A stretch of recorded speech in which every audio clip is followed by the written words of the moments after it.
Masibulise sibotise babukeli kwindawo ngendawo kumakhaya ngamakhaya siza kuwe ke ngenjongo zokuba sixhobise ngako konke okuqhubekayo apha ekhaya naphesheya kwamalandle. Ewe kaloku abaqulunqi bethu babhinqa umfutshane uqinisekisa ukuba akukho nokuncinci esikushiya ngaphandle. Ngoko kwehlala nathi phaa ku-SABC Plus walala wasala wavuka waxhamla. Ewe kaloku si-Ekhaya Jikelele siza kuwe ngqo kumagumbi ethu osasazo apha Auckland Park. Ndiyathemba into yokubana nalapho khona mbukeli wonwabile kuba sesifike sagaleleka. Ndimlo ke ukholosa kalubisi umadlongothi. Wednesday namhlanje YCW kuba nomcrashayo. Yo, unzima lo mbuso akho kwamntu. Maybe ke mawuthi uzicrasha Sambusesa. Isiqu sakho. Sambuse ewe ndini. Isiqu sakho. Happy Wednesday. Happy Wednesday. Uvukile ntombi? Ndivukile. Into zakho zihamba kahle namhlanje. Yo, kaloku mna ndithi ndivuka ndibenqondo bakwatsha pha. Siyavuka. Uvele nomtyholi xa ndivuka athi yo. Umkhahlelo.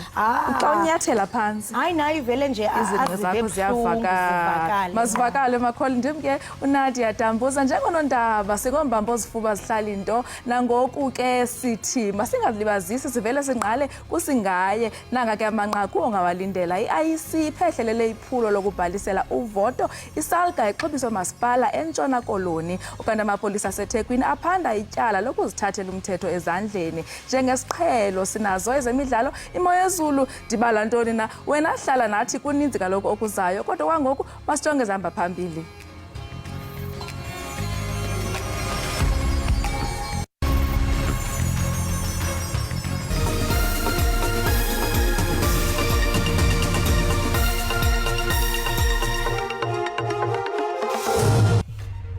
The Commission will continue to strengthen civic and voter education initiatives to ensure that voters are fully informed about their roles and responsibilities. Ikomishoni yonyulo isungule ngokusesikweni iphulo layo lonyulo likazwelonke nolwamaphondo lonyaka ozayo. Basicela isidedele bathi ngeke nikubone lokhu bafana bami namhlanje niyohlangana nogogo komkhulu benu. Amapolisa aseThekwini aphanda ityala lokuzithathela umthetho ezandleni emva kokubulawa kwamadoda asixhenxe atyholwa ngokuba zizaphula imithetho. That is it.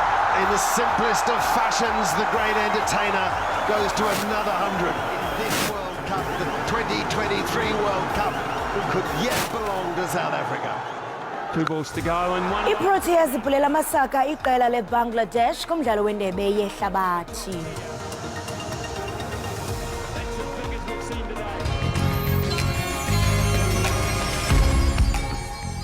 Hallelujah linamandla kamali kaJesu. Sanibonani babukele emakhaya igama lami usibubhana the gospel dude ngila Ekhaya Jikelele. Keep watching Ekhaya Jikelele simphathele kumnandi umdlalo neindaba na yonke into oyithandayo. God bless you.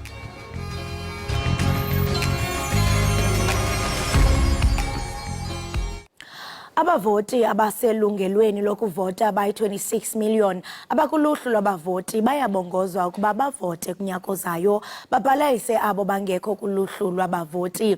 Elikhwelo ke mbukeli lenziwe ngenjongo okanye njengekoko ikomishini yonyulo isungule ngokusesikweni iphulo layo lonyulo likazwelonke nolwamaphondo lonyaka ozayo.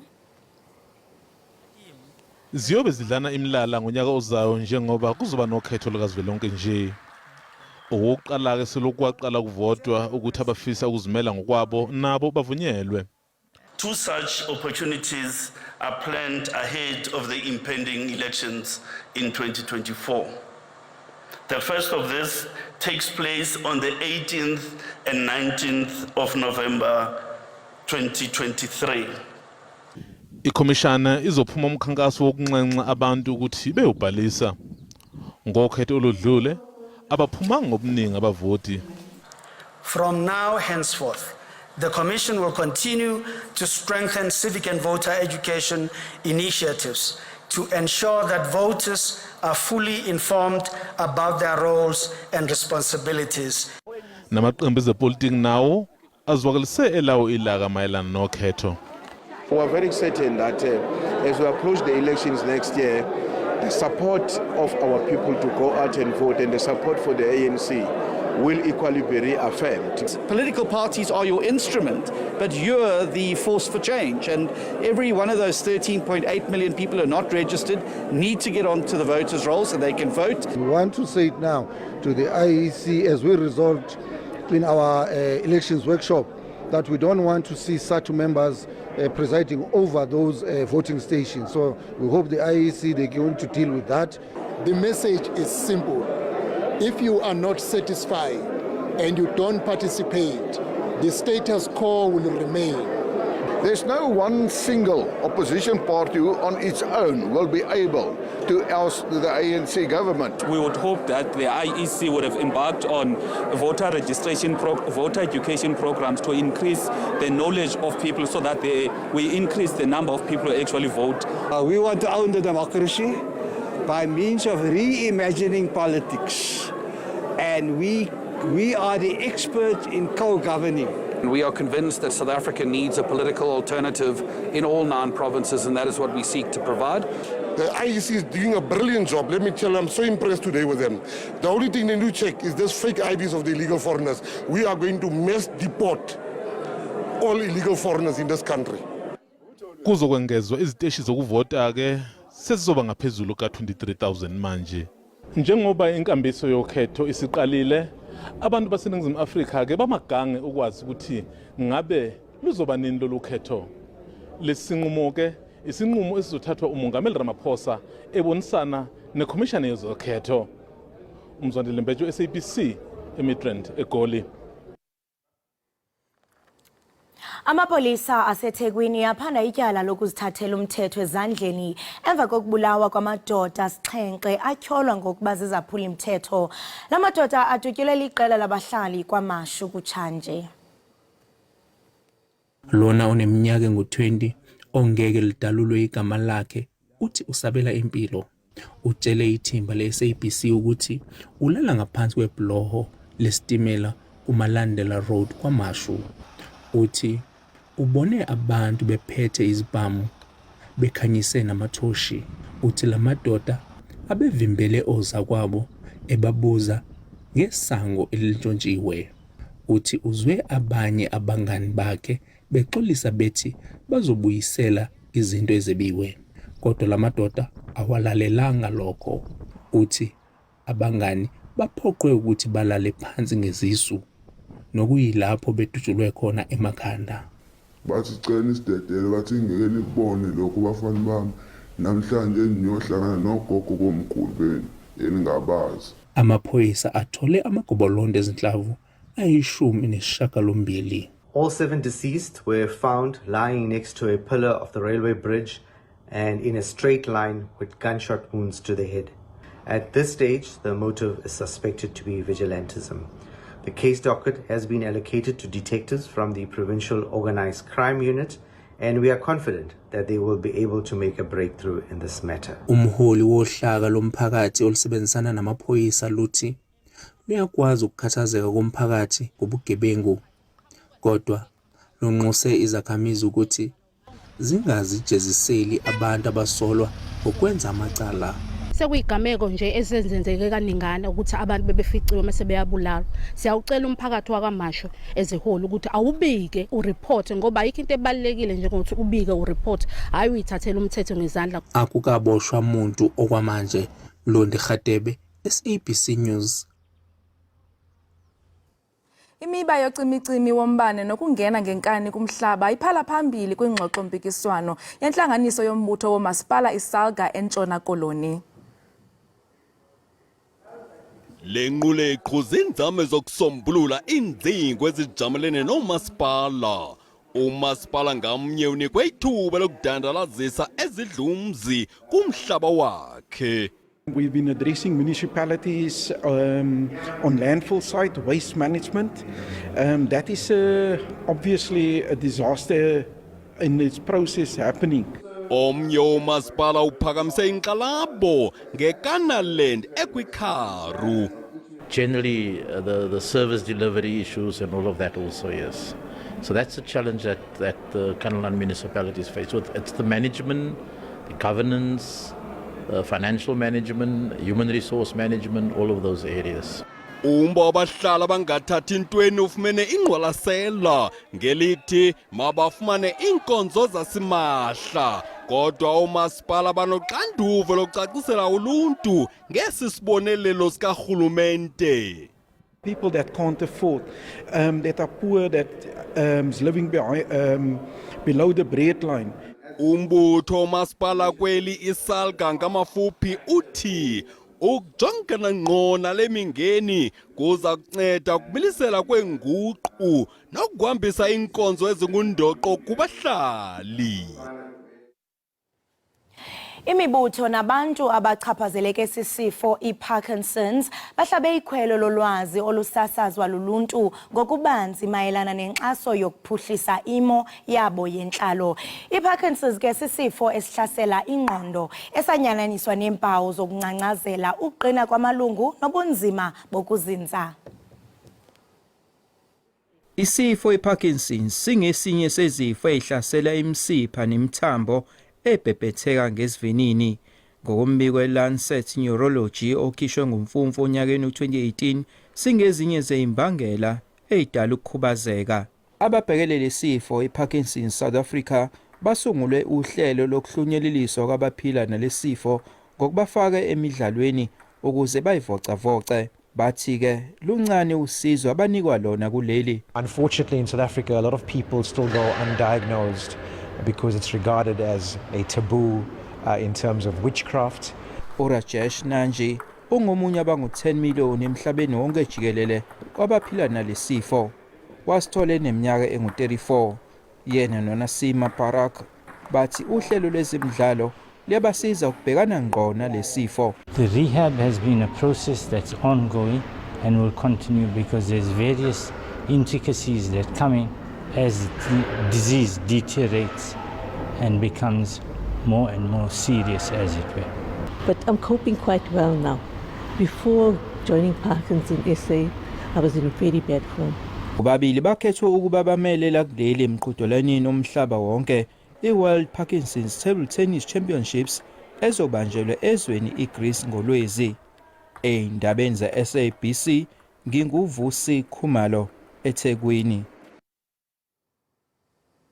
Iintsapho zabasebenzi mgodini abathathu abasoleka kumgodi ilili kwiminyaka esixhenxe edlulileyo baceba ukufaka ibango kubanini bomgodi iVantage Goldfields. Urhulumente nakubasebenzi bohlangulo kunjalo iAction SA ithi iza kubancedisa.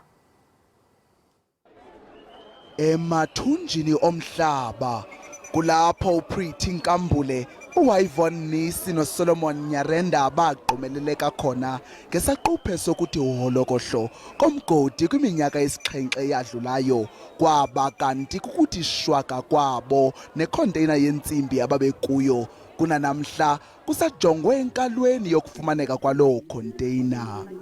We commit to even assist the family to using the court judgment on Thursday to ensure that we can with immediate effect institute civil claims against anyone pointed out in the judgment on Friday.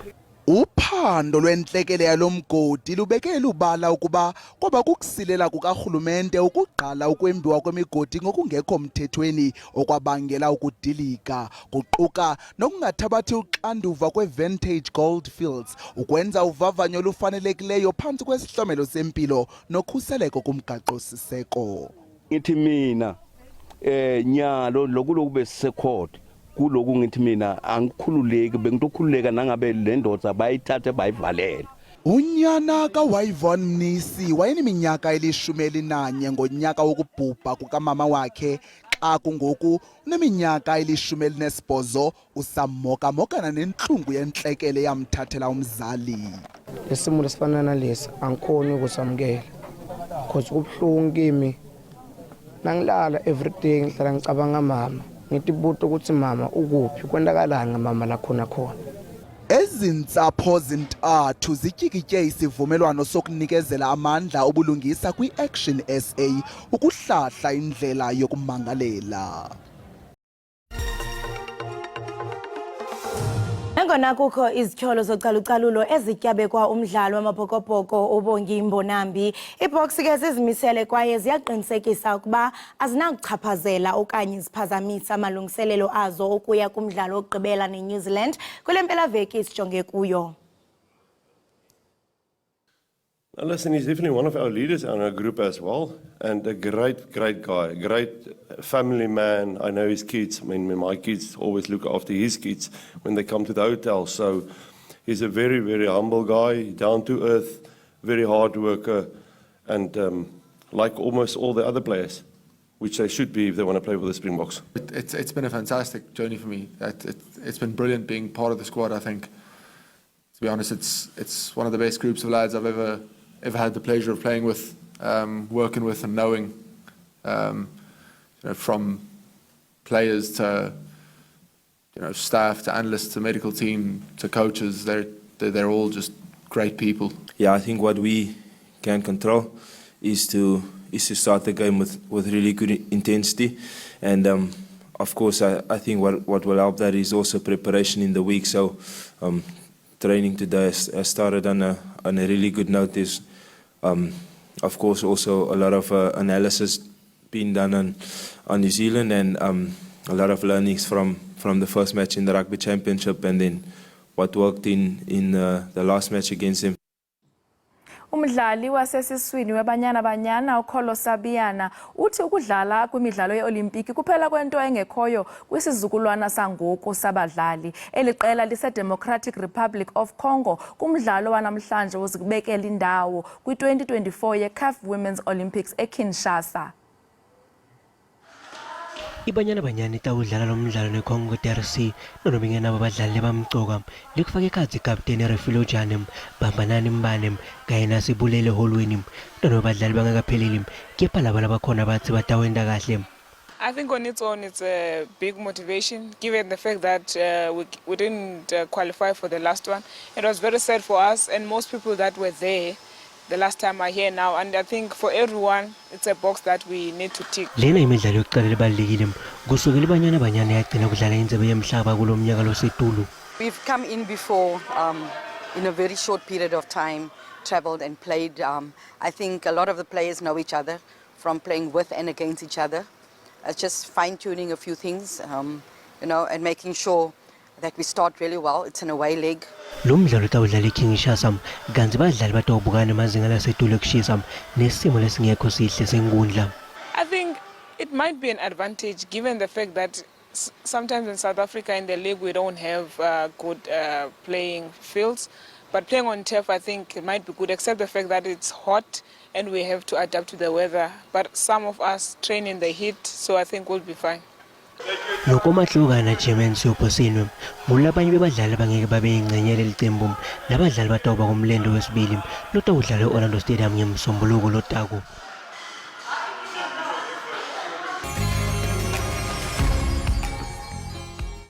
Bukele masiphinde sekwamkele kwakhona usabukele iEkhaya Jikelele. Indaba zakutshanje ziveza ukuba sekubizwe amajoni ukuze bazokujongana nomonakalo odalwe yimvula kwaZulu Natal. Ingaba zihamba njani inkqubo zokuncedana nentlekele ezehlileyo ukanti ungakanani umonakalo owenzekileyo? Sithetha nomele isebe lolawulo lwentsebenziswano nemicimbi yemveli kweliphondo uBongiwe Sithole Mloyi. Mamloyi masikubulise sekwamkele enkqubeni. Ngiyabingelela umsakazi ngibingelele nabalaleli bonke. Masiqale ngokuthi ngxe sivelane nawe ngokusweleka kuka-Iindaba nobekwikhabhinethi yakwaZulu Natal iminyaka emininzi enene nenini lahlekelwe kuye tutwini. Siyazolana kakhulu nomndeni wakaKronye ubengeve ewethanda umsebenzi wakhe uMama Kronye ezinikele ekwenzeni umsebenzi wesizwe. Impela kubhlungu sishayeke udumele ngozi ngoba besazi ukuthi noma ngabe ubizwa kumuphi umsebenzi uzoba khona noma kade sengasekho ecabinet kodwa ubelokhu eqhubekile usebenzela uhulumeni wabantu eqhubeka futhi esebenzela abantu bakwaZulu Natal. Sithi ke nxa kumndeni wonke wakaKronye siyazi ukuthi kubhlungu kakhulu nakubona njengomndeni kodwa ke phinde sikhalela isizwe ngoba silahlekelwe umuntu obewuthanda izwe lakhe ethanda kulisebenzela izwe lakhe kubhlungu kakhulu kuthina nangileli sikhathi sikusona ngesikhathi senhlekelele bese siphinde sizwa ke ukudlula kwamama uCronje kusenza lokho sibe buthaka ukuthi awunkosi ubengelinde mhlambe kancane sikwazi ukuthi sibe nesesimeni sokuthi sikhale simkhalele kahle nathi. Hey, sesivile ke kuba xa sithela ngalenhlekele sivile kuba sekungenelele amajoni kule ngxaki. Ungakho sichazele ngesi sigqibo? Into enzekalayo lapha kwaZulu-Natal kusukela ngoMsombuluko womhla ka-16 wesilokhu sibikezela ngesimo sezulu. Into esiyenzekile ke ukuba ngendlela umonakalo oyiyona uNdunankulu kuze wacela ukuthi amajoni angenelele ngoba khona intambo ezogesi ezivunje emgaqweni kunezihlahla kunindlela ezinye ezivalekile sicele ke ukuthi ke nala kungene khona amanzi kakhulu akwazi ukuvula indlela amanzi adlule angahlali emzini yabantu konke lokho ke uNdunankulu uyacela amajoni ukuthi azosibambisa kubona ngoba banabo abantu abakwazi ke abangonjiniyela abangasibhekelela ukuthi lesi sicobo sikagesi asizumshokha umuntu uma elok esithinda okubhlungu kakhulu ke kade sihambela lapha eMtuba kumasipala wakhona endaweni yakhona sibona inhlekelele ekhona besazi ukuthi sinabantu abayisithupha kuphela abadlulile emhlabeni sithe silala ke izolo sasithola sesinabantu abawu8 kukhona enquthu oyedwa ongezelekile ngokuthi ashawe ngumbani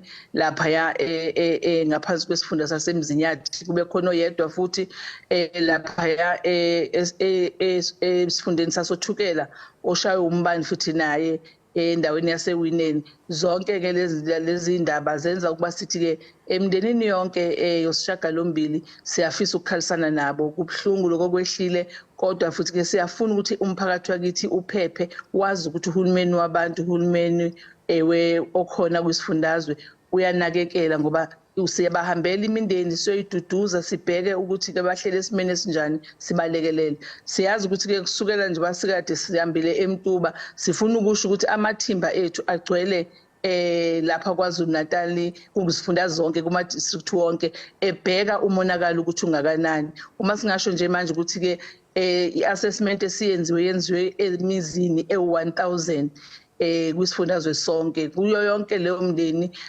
kulezo zindlu ezibhekiwe abantu abawu4000 abathintekile bese kuthi ke lapho ke izindlu ezilimele khona ezilimele zaphela nyaka khona ezilimele mhlambe kusuka uphahla lwendlu mhlambe kusuka ingxenye ethile yesakhiwo sendlu konke lokho ke kuyizinto esihlangabezana nazo akuphelanga lapho ukuthi sibheke amakhaya kuphela kanjalo lesi kukhahlamezeke ngisho izikole isifundazwe nje okwamanje izikole sazitholile nesibambisene nomnyango wezemfundo awu42 izikole ezilimele ezodinga ukuthi zilungise ngokuphuthuma kanti okubhlungu kakhulu ukuthi lapha esifundeni kwidistrict yaseMkhanya kude izikole ezithintekile zu34 kusho ukuthi kumonakalo mkhulu othinteke lapha endaweni yaseMkhanya kude njengoba sazi ke nama-farmers nawo akhona athintekile ngoba mangabe imvula zilima emasimini ukudla lokutshaliwe kungabe kusakwazi ukuthi kuqhubekeke nokutshaleka nokusebenza kanjalo uma sibala ke nje ama-hectare athintekile okwamanje kule assessment esenziwe awu350 kakhulukazi laba abafuye izinkukhu njoba kunezimvula izinkukhu ziyamuka nalabo abafuye izingulube izindlu zezingulube zipheshulwe ngumoya siyafuna ukwazisa ke umphakathi wakithi ukuthi ke sisemanzini lapha kwaZulu-Natal ngenxa yalezi iphepho uNdunankulu ke wacela ukuthi amathimba aqedele wonke umsebenzi ngokusheshsha sinomasipala bayasilekelele kanye nama-ward councillor asilekelele ukuba kutholakale wonke umuntu othintekile kungasali noyedwa ukuze sikwazi ukuthi ke masisesenza umbiko ophelele nokuthi sicwaninge ukuthi imalini ezokwenza ezosithinta uma masisesenza lolu hlelo sikwazi ukuthi bonke abantu bathe sonke sikwazile ukuthi sithintekane siyakholwa ukuthi nje bethe echithisa amathimba ethu ezenhlekelele azosibuyela nalowo mbiko Amasosha ke abhizi nawo ngoba aqalile ekuthangi ukungena as of Wednesday Tuesday ukuhambela yonke imiphakathi ukuqinisekisa ukuthi ke bonke abantu baphephile futhi la sidinga khona ukuthi kuvuswe izakhiwo ziyavuswa. Ukanti bakhona nabathi elisebe lenu liyahluleka, ndiyacinga ba oku mhlambi kususela kwintlekele ezakhe zehla ngaphambili akwabi khonto ingako eyenziwayo ngokukhawuleza. Ungathini kubantu abathetha ngolo hlobo? Kubantu abathi siyahluleka akukona ukuhluleka. Ezinye zalezi ingqalasizinda zisuke idinga ukuthi ke sibuyele emuva siyoqinisekisa ukuthi qalwa phansi. Sekhona ingqalasizinda ezivuseleliwe eziningi namakhaya avusiwe abantu ngoba uhuman settlement besinaye ungqongqosho ka-human settlement siholwa undunankulu siye lapha eMtuba. Into eyenzakalayo ukuthi kube khona izindlu zesikhashana, kube khona ukuthi kuthengwe imaterial yokuthi bazakhele bayivusele. Siyafuna ukusho ukuthi ke hayi ukuthi ngoba sehluleka, ingoba baningi abantu abasuke bethintekile kuloko okuncane esinakho njengohulumeni. Siyakwazi ukuthi kodwa sikusebenzisele ukuba sihlangabeze izidingo zabantu bakithi. Abantu bakithi basibekezelele, siyazi ukuthi kwesinye isikhathi mawuhleli esimeni esibhlungu awubusakwazi nokulinda noma ngabe kuthiwa linda iviki elilodwa. Siyafisa ukuthi ke babambisane nathi noma kunjalo ngoba siyazi ukuthi ngokubambisana singakwazi ukuthi siphumelele. Neneni linyani elo. Ingabe njani ngoku imo yezulu? Izikhona izantyala mhlambi ezilindelekileyo okanye sekunesiqabo? Okwamanje kusathe gozololo ngenxa yokuthi made sibuka izulu kuthiwa lizongena ngeweekend njengoba kulokhu salalela ukuthi ke lizobe lilibi kangakanani. Siqwashise ke futhi abantu nangalokho. Ikhona into yokuthi lisangabuya ngoba likapheli hlala likhombisa impawu zokuthi lisangaphinde libuye. Kodwa lele bekade sikhuluma ngalelu level 6 lusehlile lolo hlobo olunjalo lemvula. Imvula lezi ezinomoya omkhulu ezilimaza impahla kakhulu, kodwa sekukhona imvula lezi esesiyijwayele nje ezinetha ngendlela ejwayelekile. Ndikuvile uthetha ngo-human settlements. Ingaba mhlambi nibambisene njani namanye amasebe? Akhona amanye amasebe nibambisene nawo ekuxhaseni ekusombululeni oku? Akhona, njengoba thina singukhokta umsebenzi wethu kuba wonke ama-department athintekala njengoba kade ngibala nje ukuthi khona iy'kole, kusho ukuthi education sibambisene naye ukulekelela ukuthi iy'ngane maziqala ukubhala izinqalasizinda zokubhala zibe zikhona. Yingakho-ke siqoqile sikhulumile nabo balungisa about 1,000 wama-park homes abazohamba bayowahambise emaklasini ama-mobile classes azohamba ayonikezela abantwana ukuba bakwazi ukubabhala izivivinyo zabo. Okunjalo futhi nje basishilo nonyango wezempilo uthintekalile, zikhona ibhedlela esiseThekwini nesemnambithi esithintekile namaklinika athintekile. Yonke iminyango siyayiqoqa, iminyango wezokuphepha komphakathi waKwaZulu Natal, i-department esebenzisana nayo human settlement njengoba kuwe izindlu kuwe nemisebenzi yomphakathi njengoba nje sihamba naye umphazima u-MEC inkosi waka-human settlement and public works ukuba siyobheka izakhiwo, izindlu zomphakathi kanjalo nezakhiwo zikahulumeni lapho esetshenziswa imiphakathi ukuba ziphephile na. So ke sibahlanganiseke kanjalo bonke sihambe nabo njengethimba, noma thimba lawa ahambayo enza ama-assessment asuke nawo wonke ama-department athintekalayo kanye no-DSD no-SASSA. Kanjalo siyabonga kakhulu njalo basenza le-assessment u-South African Red Cross usuke khona ezosilekelela njengoba sishilo ukuthi ne-National Defence Force ikhona ukuzosilekelela. Sifisa ukuthi sichaze ukuthi ke thina njengokhokta sibaqoqa bonke ngoba yithina esihola i-disaster kwisifundazwe sakithi KwaZulu Natal kanye nama-district ethu wonke omasipala bethu futhi ngokunjalo ngoba umsebenzi oyifunction yethu ukuya phansi. Eneneni linjalo. Umyalezo ongawudlulisa kubantu abachaphazelekayo kule ntlekele ungathini? Ufisa ukuthini kubo?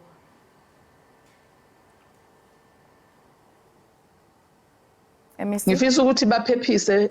Siyazi ukuthi kubuhlungu isimo ababhekene naso njengoba kwakushiwo ukuthi kuyoba khona njengoba kukhona ukuguquguquka kwesimo sezulu, lokho kuzosithinta kulimaze nempahla zethu, kube khona nemphefumulo ephumayo. Sifuna abaphephe njalo masenza izimemezelo balalele kakhulu bese bethatha ke indlela yokuthi baphephe uma sithi imvula izoba nkulu bafuna indlela ukuthi baqoqe izinto abangakwazi ukuyiqoqa baphephe kuleyo ndawo esisuke simemezele kuyona ngoba siyesimemezele njalo sithi ke kumphakathi wakithi siyazwelana kakhulu nawo ngalesi sikhathi abakusona sizobambisana nawo njengohulumeni wakwaZulu Natal sihola undunankulu wethu uMadube Ncube okunguyena ohamba phambi kwethu njenganendunankulu wethu siyazi ukuthi ke ngeke safinyelela kuona wonke umuntu njengokufisa kwakhe kodwa siyafisa ukuthi umphakathi njengoba sibambisene nawo yingakho izinhlekelele zokuhamba kwabantu emhlabeni zingezinkulu kakhulu ngoba imiphakathi yethu iye yabamba iqhaza futhi nayo ekulekeleleni makufika lezi inhlekelele yingakho futhi singena abantu abahlele emahholo noma sizibala lezi zibalo bahleli komakhelwane nasehlobeni ngoba bezama khona ukuthi bakwazi ukuthi ke nabo babambe iqhaza uma kwenzeka inhlelelo kwaZulu Natal siyabonga kakhulu kumphakathi wakithi ngenxa yalokho sithi ifunda zakuthukela ifundo zasogwini eThekwini indlela abenze ngayo nalabo abashawe imbani siyazi ukuthi iindaba zakhona siqalile siyabafakela ama lightning conductor bangasabi bamemeze sizokwazi ukuthi sikwenze lokho siufaka ngaleso sikhathi siqalile kufana sinangapha emzinyathi njengoba kukhona abashawe umbani khona konke lokho sizokwenza ngokubambisana nabo siyazwelana kakhulu nemphakathi yakithi undunankulu ushilo wathi uyafisa ngathi besingashesha sithole lo mbiko sikwazi ukubika kuyena ukuthi uyobiza into engakanani sikwazi ukucela neminyango yethu yakazwelonke ukuba isilekelele kulesi sigaba siyakholwa ukuthi ngokubambisana sizokwazi ukuthi silekelelane akukho esingalusho sithi dudu kubona akwehlanga lingehlanga kulabo abashiwe izihlobo zabo kulabo abasezibhedlela nalabo abalimalile ngenxa yalezi iphepho sithi phephisani nilulame uNkulunkulu aniduduze anibusise. Masipulele Mamloyi siyathemba banizawusebenzisana kakuhle ekukhawuleleni nokusebenzisana nabahlali ukuze lonke lento ikhawuleze idlule. Masipulele nangexesha lakho ukuthi uvuke ube nathi ngalentsasa. Inkosi kakhulu.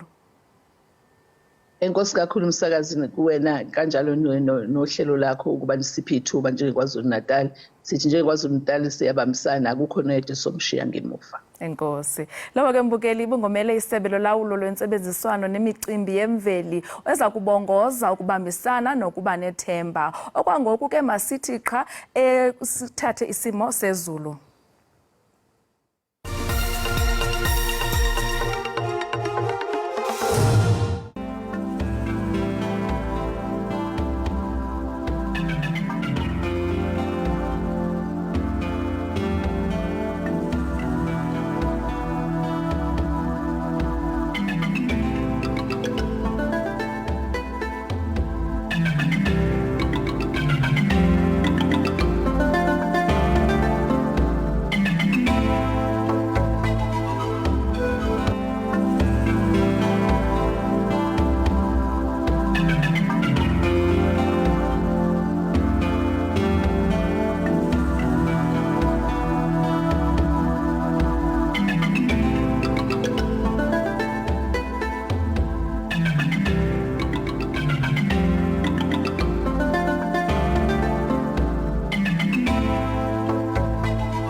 Masiphinde sibhodise mbukeli usabukele Ekhaya Jikelele. Iklasi yebanga leshumi ka-2023 kulindeleke ukuba iqale imviwo zokuphela konyaka kwiveki ezayo ngoMvulo umhla wama-30 kweyeDwarha.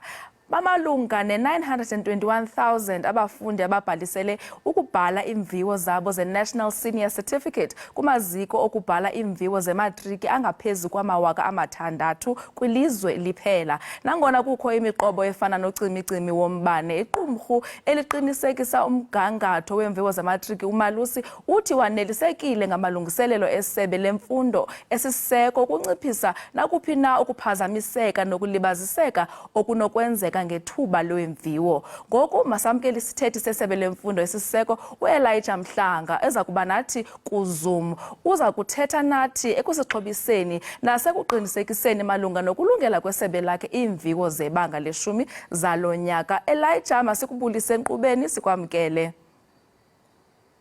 Mandibulise kwena msasazi nababukeli be-SABC TV. Enkosi kakhulu. Umbuzo wokuqala nguwo ke ocacileyo. Ingabe isebe lakho lizilungele kusini na iimviwo zemetriki zalo nyaka? Sokulungele yonke into ihlalisekile. Siyazi ukuthi kusele nje iintsuku ezinhlanu i-examinations ingakaqali. Uma sekunjalo ke kusho ukuthi yonke into ikulungele, silinde nje ukuthi isikhathi sifike nabo futhi abafundi bafike bazobhala. Kodwa ke zonke izinto kufanele sizilungise, thina sizilungisile. Siyathemba futhi ukuthi yonke into izohamba ngendlela. Ingaba mhlawumbi nikhe naqhagamshelana nesebe lezombane kuba kaloku siyayazi sinale ngxaki kacimicimi echaphazelekayo ukuze kaloku kuncitshiswe ifuthe le-load shedding, abafundi bakwazi ukufikelela, bakwazi ufunda incwadi zabo? Sithethisana ne-Eskom nsuku zonke, sine-WhatsApp group la sithola khona ukuthi izinto zizohamba kanjani. Basitshelile ukuthi angeke ibe khona i-load shedding ngokuya kwabo, kodwa bayasho futhi ukuthi izinto ziyashintsha noma nini na, kodwa bathembisa ukuthi bazozamayo nabo ukuze izinto zihambe ngendlela, kakhulukazi kubona abafundi abadinga ugesi ukuze bakwazi ukufunda emakhaya. Kodwa basitshelile ukuthi namanje singabona ukuthi i-load shedding seyehlile kancane. Lokho kuyabonisa ukuthi ngempela izinto kule nyanga ye-examinations ka-grade 12 izawuhamba kakuhle.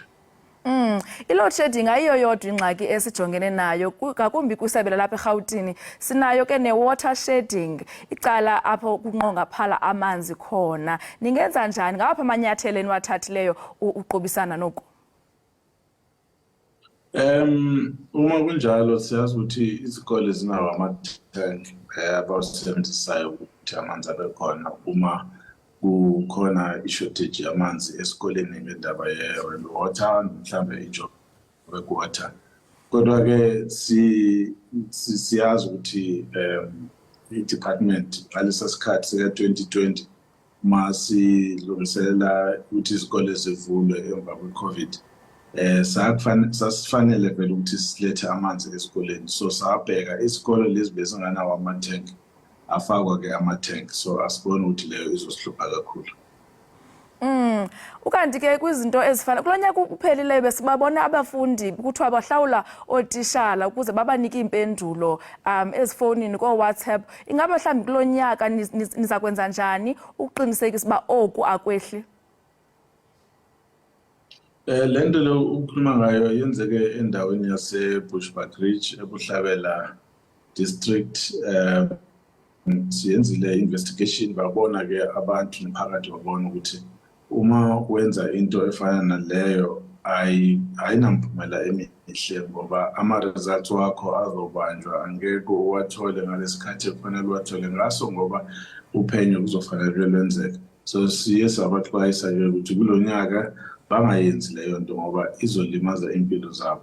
So siyathemba-ke ukuthi bazohlonipha i-examinations, bangayenzi izinto ezingekho emthethweni.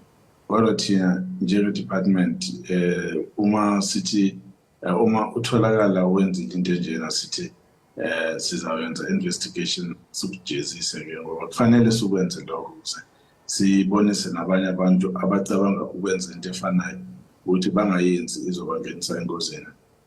Mr. Mhlanga, kubani ojeziswayo, yitishala okanye ngumfundi? Bonke kuya ngokuthi wenze kanjani na. Uthishela kukhona i-labor disciplinary process bazongeniswa kuyona njengoba usibonile ukwenzeka kuyo le case kuhlabela abafundi nabo kwabanjalo senza investigation. So kuya ngokuthi ubani wenzeni and then i-process efanele ke izoyenzeka ngalendlela emva kwalokho. Masithethe ngeziphumo kule minyaka idlulileyo kuye kwabakho inxalabo yokuba izinga lokuphumelela imatric lehlelayo ngaphansi ko-80% kwaye kulonyaka ophelileyo libe ngu-80.1%. Ingaba niyakugcina lo mgangatho kwaye iceba ninguceba nikwenza njani oko? Siyenza ngelena support siyenza okuningi kulonyaka ukuthi sisekele abafundi bethu yiko sithi nje abafunde nabo ngamandla ngoba thina siyabahambisa kuma-camps la bayofunda khona bafundisa abanye othisha bahlangane futhi nabanye abafundi baphuma kwezinye indawo ukuze bakwazi ukuthola isikhathi esisanele nesiningi sokuthi bafunde yonke into bayifundile ku-curriculum yonyaka. So siyathemba ukuthi uma wonke umuntu enze into efanayo kuzo zonke iy'kole zethu i-pass rate izawunyuka ngoba iyo into esiyifunayo leyo. Akusizi ngalutho ukuthi abafundi bethu bahlale ku-system. Umsebenzi wethu ukuthi bafunde baphase badlulele phambili boyenza ezinye izinto. So siyathemba ukuthi wonke ama-province azoba awenzile umsebenzi wabo ngaleyo ndlela ukuthi wonke umuntu ozobhala exams le-grade 12 2023 akwazi ukuphumelela ahambe aye phambili. Urhulumente wethu uhlale eshumayela nge-4th Industrial Revolution enokwenzeka ke ikhulisa icandelo lethu lesayensi neteknoloji. Ngokuqinisekileyo uyayiqonda uba yonke le nto iqala esikolweni. Xa sithetha ngabafundi abafunda into zesayensi nenzululwazi, ingaba mhlawumbi inani labo liyancumisa? Akuwona wonke umuntu ofuna ukwenza iscience. Kuhle ukuthi abaningi bayenze iscience kodwa akuwo wonke umuntu ofuna ukwenza iscience. Yiko nje sifaka ama-subjects amaningi esikoleni ukuze umuntu athole i-subject ayifunayo. Kusuka kuyiphutha lento ukuthi sithi wonke umuntu akenze into eyodwa. Uma kube khona i-oversupply yalabantu ukuphinde kube nenkinga futhi njengoba sibona kwezinye indawo uthola ukuthi abantu abaningi bane-qualification efanayo umsebenzi awukho phinde kubahluphe lokho emoyeni. Sesithi uma ungumuntu omusha bheka ukuthi yini oyithandayo wena ubheke futhi nokuthi uyithola kuphi leyo nto leyo nokuthi imali yokuyifundela leyo nto uzoyithola na ukwazi ukuqhubekela phambili ngaleyo ndlela. So kufanele sivumele futhi nalabo abafuna ukwenza ama-arts nalabo abafuna ukwenza i-sports njalo njalo bayenze izinto zabo ngoba abanye baphuma esikoleni badrope out because umuntu athi i-subject ayithandayo ayikho athi ngiyabona wonke umuntu kuthiwa akenza i-maths and science kodwa mina andiyithandi i-maths and science. So asiyeke abantwana bayenze lezi zinto abafuna ukuzenza. Thina njengama-parents thina njengothisha silethe nje i-guidance silethe i-information la sizobasiza khona babone ukuthi yini ekhona umuntu azikhethelele yena ayithandayo. Umuntu ukhetha into oyithandayo awukwazi ukuthi ufeyile ngoba uzonikela yonke inhliziyo yakho kuyo yona leyo nto leyo. So asicabangeni izinto ngaleyo ndlela. Ekokugqibela abafundi mhlambi abane-special needs abadla ngokungahoywa zeziphi inzame enizenzayo ukuqinisekisa ukuba abashiywa bona ngasemva? Kuningi esikwenzayo uzakhumbula ukuthi i-South African Sign Language iyenziwe i-official language yala eSouth Africa. Lokho kuyasijabulisa ngoba kuyasho ukuthi uma sekufanele senze izinto zokubasiza laba abakhubazekile bazokwazi ukusizakala ngoba le language seyi-official. Into nje leyo enye yezinto esizenzayo ukuze sibasize. I-braille material ikhona siyayenza othisha bema-special needs bakhona siyabatraina nabo njalo njalo. Siphinde sisebenzisane futhi ne-Disability SA, u-Deaf SA, bonke laba abakwaziyo ukuthi kwenzakalani kuleyo sector ye-disability then bayakwazi ukusiza ngokusibonisa ukuthi kuphi kufanele sikwenze. Esikoleni siyabasiza ngokuletha ne-equipment efanele le ezobasiza ukuthi nabo baphase. Iwe nje uma ungabuka nje kuma-statistics yabafundi abazobhala i-exam ka-grade 12 siyafaka futhi ukuthi bangakhi abazwenza i-South African Sign Language. Leyo nto leyo sizenzela ukuthi kungabi khona osalayo wonke umuntu athole into kufanele ayithole ukuze naye akwazi ukuthola ithuba lokuqhubekela phambili nempilo yakhe. Elijah, masipulele ngexesha lakho. Siyathemba iimviwo zikaMatric zizawuhamba ngendlela. Enkosi kakhulu. Ngiyabonga nami. Enkosi. Eso ke mbukeli bisisithethi sesebe lemfundo usisiseko uElijah Mhlanga ethetha nathi malunga nokulungela kwesebe lakhe kuqalisa iimviwo zebanga leshumi zika-2023 kwiveki ezayo ngoMvulo. Okwangoku masithi tsi evenkileni, siyabuya kungekudala.